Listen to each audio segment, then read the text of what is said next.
Getting attached to followers is dangerous and unnecessary for your goal, the one who waits said. Hopefully, his words reminded his little vessel of their actual purpose, which was to destroy the bishops and free the one who waits. The cult, their followers, they were only needed for devotion.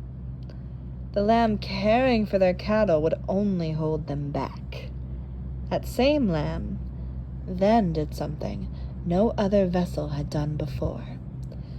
Lamb walked up to their lord, and they rested their paws on the one who waits' arm.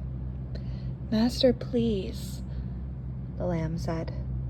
The one who waits froze once more. No outsider had touched him in centuries. A small voice in the back of his mind reminded him that the lamb had only touched his robes, and not actually him. The lamb was frowning. Their brown eyes were pleading with the one who waits. Let me finish, they said. Lamb needed to explain. They needed to explain that they needed to know Hyuga and Firetree's fate. They needed this. The lamb was so focused on their goal that they didn't notice how all three cats present had completely froze. The twin guards' tails had puffed up in surprise. Their lord's skeletal tail had shot up in the air. The lamb didn't see it. Lamb had their heart set on their goal. They only had eyes for that. The love Hyuga and Firetree had was special, eternal, Lamb explained. They felt their hearts sink. Firetree couldn't be without her love for even a day. Lamb knew if their roles were reversed, Hyuga would have stepped up for a sacrifice just as fast. Lamb's heart swelled of guilt. Death shouldn't have come between them, they said. Their gaze fell to their paws. My lord, can you reunite them? The lamb asked. They started to sway again. So they can be together forever and always? This last request was softer and significantly more shy, almost rehearsed. The one who waits' ears perked up. His claws flexed. Such an interesting thing for his vessel to say. Time to follow that particular thread.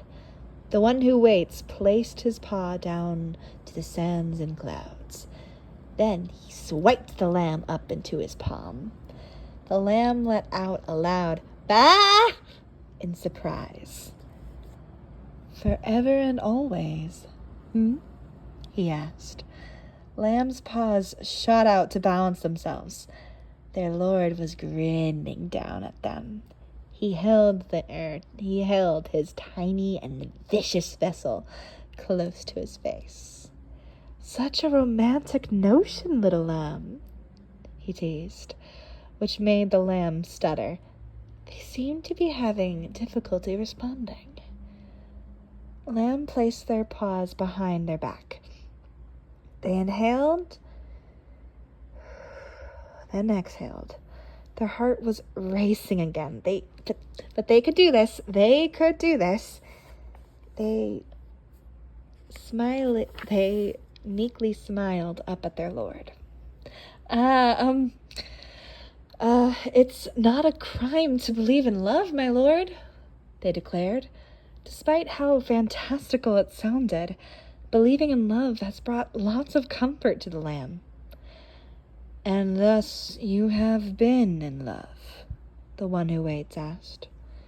It was an innocent question, and it did not warrant such a response from the lamb. Lamb curled in on themselves. They wrapped their arms tightly around them. They avoided their lord's gaze. Oh, my lord, that's not important, they dismissed.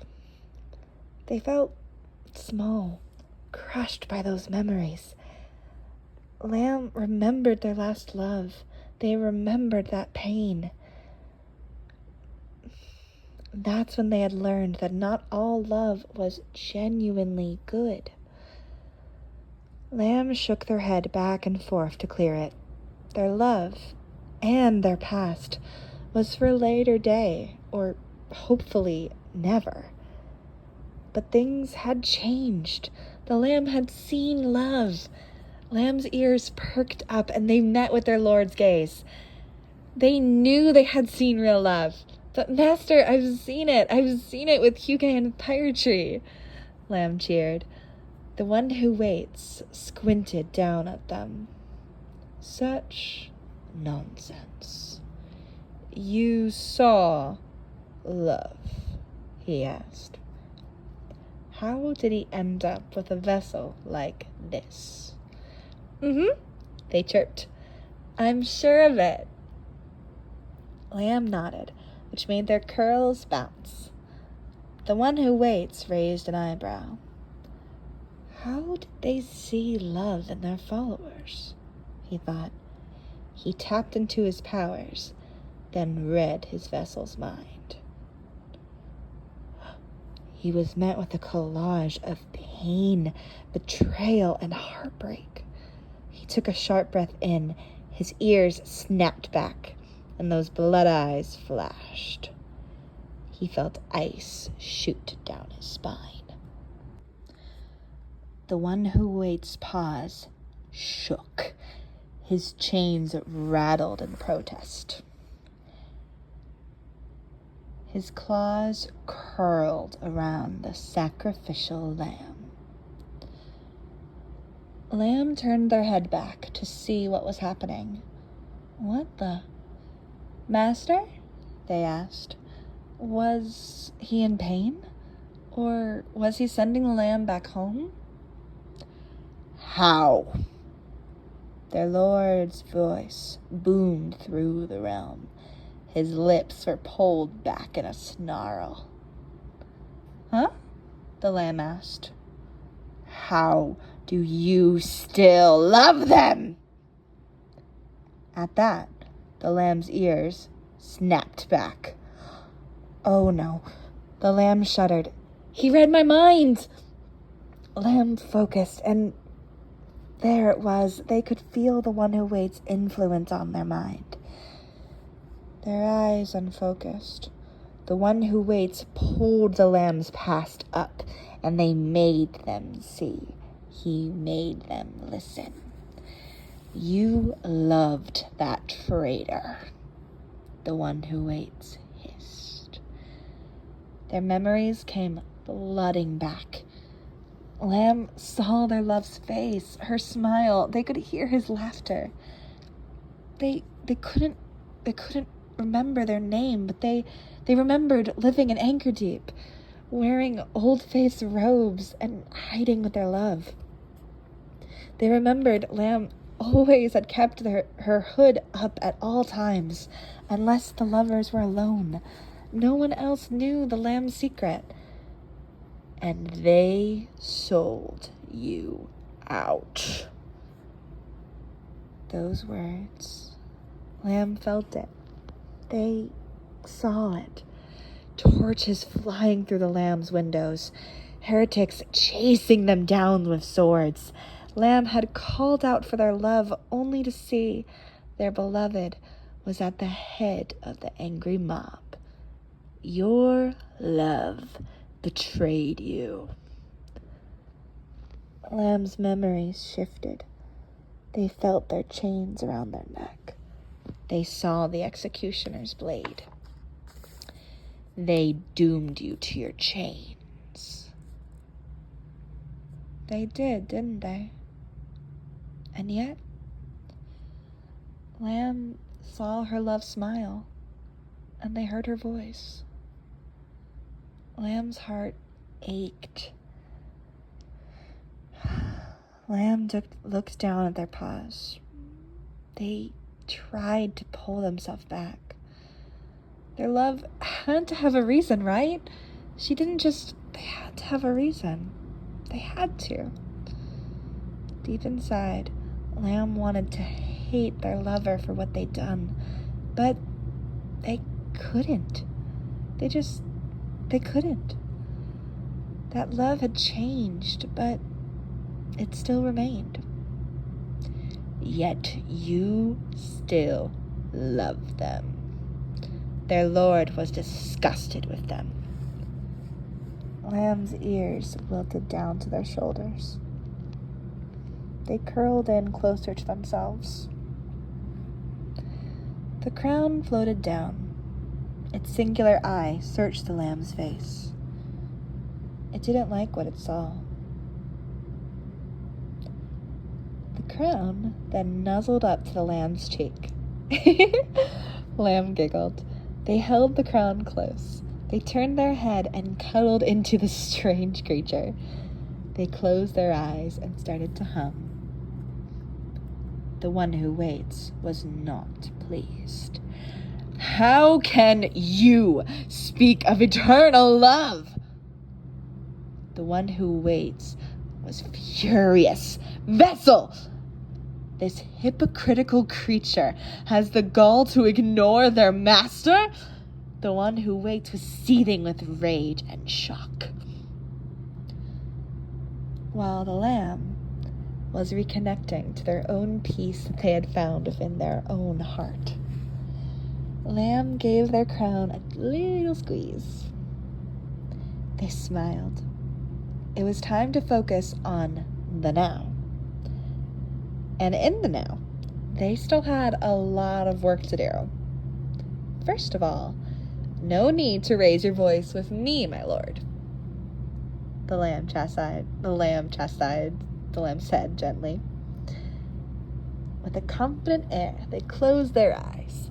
Then they sent the red crown back to their own brow. Secondly, the lamb opened their eyes for a touch of dramatic effect. They paused. There was a set of blood-red eyes glaring down at them. Oh, that should not be attractive, was the only thought that popped in the lamb's mind. Any other being faced with the god of death's utter fury would be petrified. But this was the lamb, and they weren't afraid. They were confused. Huh? They pursed their lips together, and their ears shot out. That confusion quickly shifted to amusement. Lamb crossed their arms over their chest. They smirked up at the demonic cat. Oh, master, no need to look at me like that, Lamb said. They turned away from their lord. The one who waits growled down at his vessel. Perhaps the lamb's new boldness was not such a gift after all. Hey, my lovely cupcakes, Elsie Rowe here. I hope you all enjoyed that lovely chapter of our comic. Sorry, I love, this was so much fun getting to kind of establish the lamb's backstory, because that is a big part of this, like, story for the lamb, is that they really do believe in love. They believe in true love, kind of. But they're not completely oblivious to how love isn't always so cut and dry.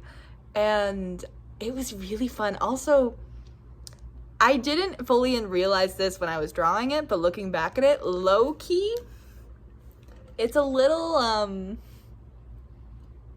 don't know if hypocritical is the right word, but the one who waits is asking how the lamb can still love their lover who betrayed them and sold them out, while, oh my. Okay, I think we're good. Poe has scared off all the scary babies. Have you scared off all the intruders? Yeah, you scared them off. Poe has scared off all the intruders. We are safe. Woohoo! But it's kind of like calling the kettle black, because And this is not established yet in the comic for the lamb. Not in this one-shot comic. Eventually, maybe I'll give the one who waits more lore. But the lamb still loves someone who betrayed them. Someone who sold them out and sent them to their chains. What does that sound like? Maybe the one who waits still loves his siblings. In a familial way, not romantic, but maybe that's why seeing that memory hurt so much and had him lash out so much. Could also be the fact that the lamb is like preaching of pure love when their last relationship resulted in some nastiness. Could be that too. But either way, I hope you guys are enjoying this. I'm having so much fun writing the lamb. Also, I kind of left, when I was talking about the lamb's lover, I kind of included they, she, and he pronouns for the lamb's lover. Mostly, I have no idea about this character. I know their fate. I wrote that part, but beyond that, I don't have I have pieces of them, but I want to kind of leave them ambiguous. Kind of leave that door open. Someday they will be a part of the storyline, but they're not relevant. Not right now. But yeah, I hope you guys have enjoyed this and enjoyed our lovely October takeover, our YouTube takeover with Cult of the Lamb. It has been, I love getting to write the lamb. I love getting to write the lamb so much. Yes, I do. Yes, I do. Yes, I do. It's kind of, you guys can tell these comics are actually longer than what I usually do, which is a lot, but so much fun.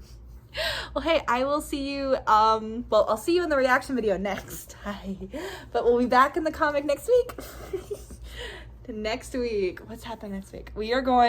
Something's happening in the comic. I haven't written it yet. I will see you all then. Bye.